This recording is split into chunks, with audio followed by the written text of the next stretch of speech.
Welcome to Midwest Whitetail. It's October 18th and I'm heading back into that blind that I moved into this field 3 days ago when the farmer pulled out of there with the combine the day that he picked it. This is one of the spots where we really expect to see, or we really hope to see, this buck that we're calling Lefty. It's right about in the middle of what we believe to be his range right now. It's a little bit warm today. It's probably low 70s, which, you know, ideally would be 20 degrees cooler than this, but we've seen some pretty decent borderline daylight buck activity here during the past week, and it's been fairly warm. So I don't know if the deer are adapting to it, but it's not enough to scare me away. I'm definitely going to go back and give it a try.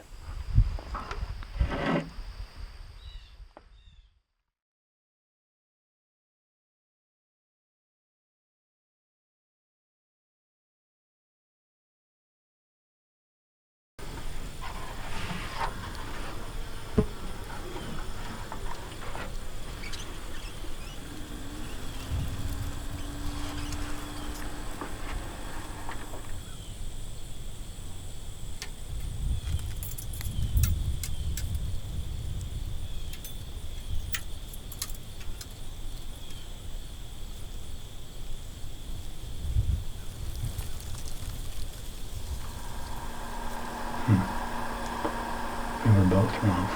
What is it? 38. Really? Yep.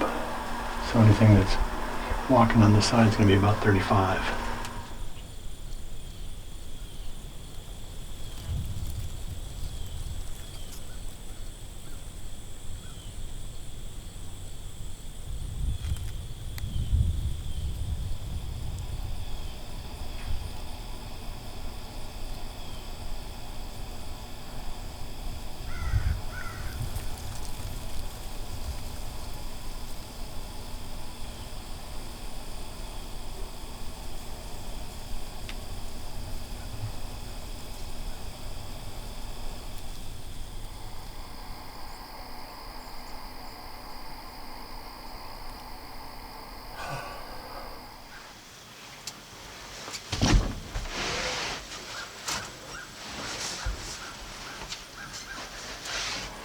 Got about 35 minutes left here, and not a single deer has come out yet. There's no reason why they shouldn't. I mean, the conditions are nice. It is just a tad warm, but you know, we've seen deer move on days like this. So I'm just going to keep waiting and watching out the window. I don't know if you noticed, but we forgot to bring our furniture in our blind here, so I'm sitting on the floor. And if you would have checked in 5 minutes ago, you'd have found me sleeping on the floor. So it's kind of nice when there's no furniture. There's lots of room to lay down in here. But probably better stay awake now, because we're getting down to that moment in the day, or that period of the day when something good might happen.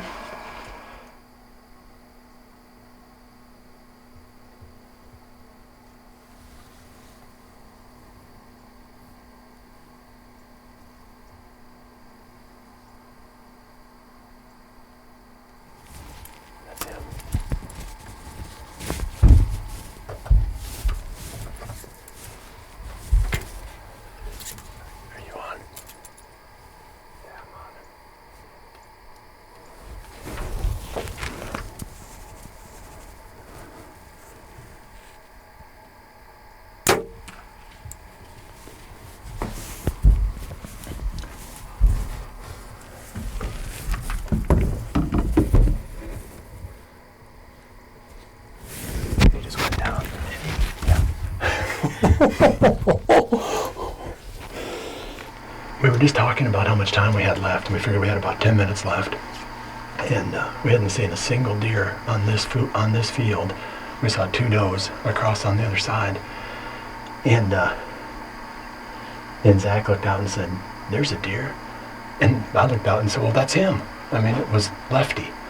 And, you know, fortunately, I've got lighted sight pins on the fuse sight, and I turned it on quick and I drew back, and he's, you know, it's 38 yards across the field, and he was on this side of the edge. So I put the 30-yard pin and squeezed it off, and thump, and he ran along that edge, but he was falling when I last saw him go past the end of the field. So like I said, I mean, I didn't have time to even get nervous. It was literally just a few seconds, and there was the shot.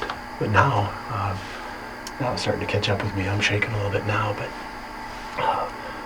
we'll calm down a few minutes here and rest and make sure that we get our composure before heading over there, because I don't want to just go running over there right now. And I'm pretty sure he was going down when he went out of sight there.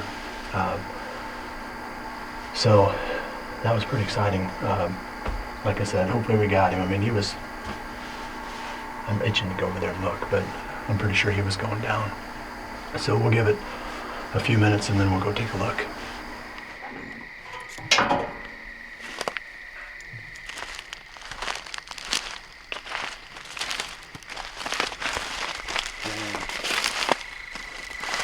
Look at that thing. You can see where he broke that one tine off. If he'd have broken off much more, I'm thinking I probably wouldn't have shot him, but just a cool old deer. He's a buck that we got a lot of history with, and like I said, I mean, that's where a bunch of the satisfaction comes from. You're not always going to kill, I mean, obviously this is a beautiful, nice, high-scoring, mature buck.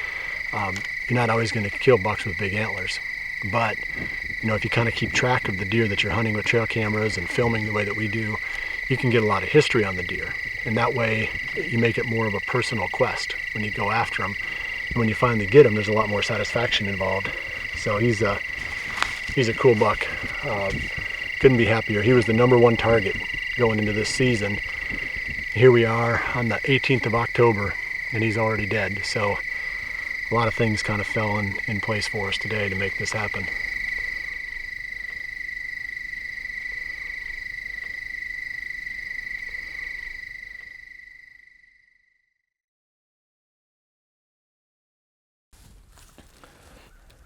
Well, I got Lefty back out today, cleaned him up so you can get a little bit better look at him.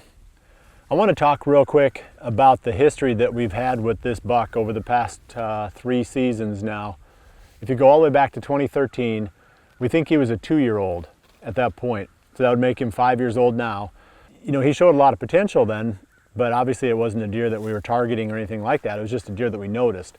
Then the next season, I was hunting out of a redneck blind about just a few hundred yards from here pretty consistently. So that would have been in 2014 when I was trying to kill this buck that we had nicknamed Lucky. Well, this buck was living there too. And he was starting to show some pretty good character. His left side was, taking some mass and some shape to it, but his right side was starting to fill in. It wasn't just the same big long fork that he had as a 2-year-old. We paid attention to this deer that year for sure. In fact, every time he showed up, I'd grab my bow thinking that he was a shooter. So he was high on the watch list. So that was helping us to narrow down or continue to feel comfortable that we knew where this deer was living. Prior to the 2015 season, this buck was popping up on the trail camera consistently. We had lots of pictures of him, but now he'd really blown up. Knowing that he was a 4-year-old, there was a dilemma of trying to decide whether or not to target that buck. We never saw the buck during the 2015 season. We hunted that area quite a bit and just hoping to at least film him. So there was a little bit of apprehension as to whether or not this buck was still on the farm coming into the 2016. I put the cameras out there in sometime around the 10th of September, and immediately he was right back on there again. Right away, that was the #1 buck on my list. The interesting thing was, Lefty had not really grown much from age 4 to age 5, and we thought this deer was going to make this big jump. He might have added a little bit. He added 1 point on the left beam, which he's now broken off. I have a corn stalk here that represents that tine. So that's what he looked like. Otherwise, he got smaller on his right beam, and his left beam picked up the difference.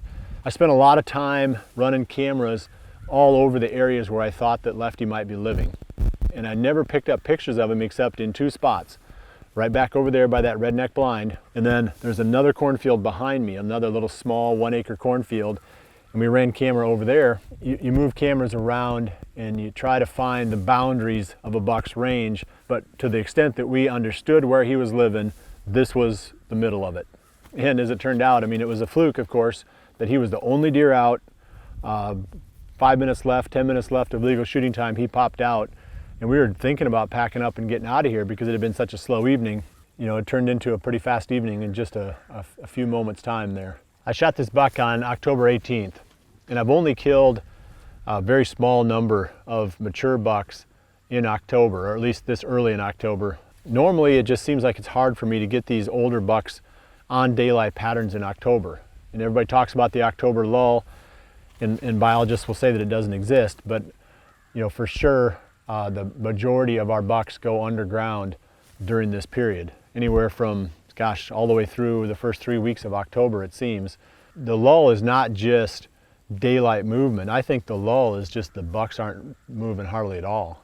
They seem like they're hanging back in the cover. Maybe they're eating acorns, browse.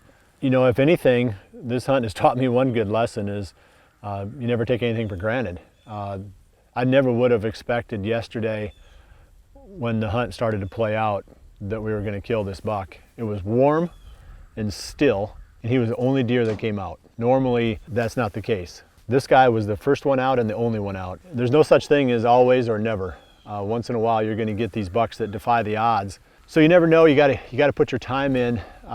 You can have a good plan, but at the end of the day, it's going to come down to just being in the right place at the right time and having the kind of luck fall your way. I'm fortunate as a landowner here in Iowa that I can get 2 tags that I can fill prior to the late season with my bow. So I've got another one, and we still have a couple of weeks here as we build up to November. The action's going to get more and more hectic and fast-paced each day, and I can't wait now. I mean, I've got a great buck on the ground. I can't wait until we get into the rut and we get into the month of November.